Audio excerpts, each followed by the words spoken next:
Dok, kapag araw, hindi inuubo yung anak ko. 3 years old. Pero kapag madaling araw, doon siya atakihin ng ubo. Dahil yan sa lamig. Ano kaya meron doon sa kwarto nyo na nakaka-trigger ng ubo? Hindi ba automatic allergic rhinitis yan? O dahil ba malamig sa madaling araw?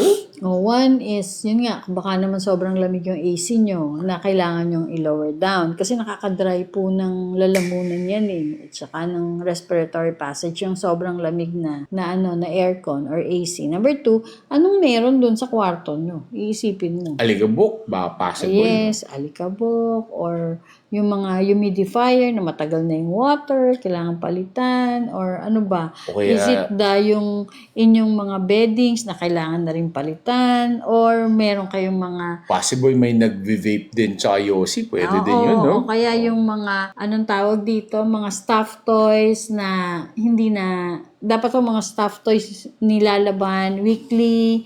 So, lahat po yun pwede nyong isipin. At, syempre, pets. Baka naman may nakikitulog pang pets dun sa loob ng kwarto. Tsaka molds. Tsaka molds, yes, oo. So, isipin nyo, you have to investigate anong meron dun sa kwarto nyo that is triggering the cough. So, sometimes it's allergic, yan. O kaya naman, minsan din ho kasi yung sipon, pag nakahiga na kayo dun, nakaka-irritate sa lalamunan. So pag ganun, may gamot ba kailangan? Or...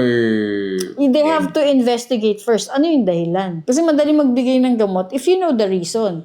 If you're just giving medicine pero hindi mo alam ang reason, basta bigay ka lang ng bigay, ang tendency, hindi rin gumagaling yung bata. Kasi you have to yung source. You have to focus on the source of the cough bago mabigyan ng proper medication. Yung pala, may hika pala si bata.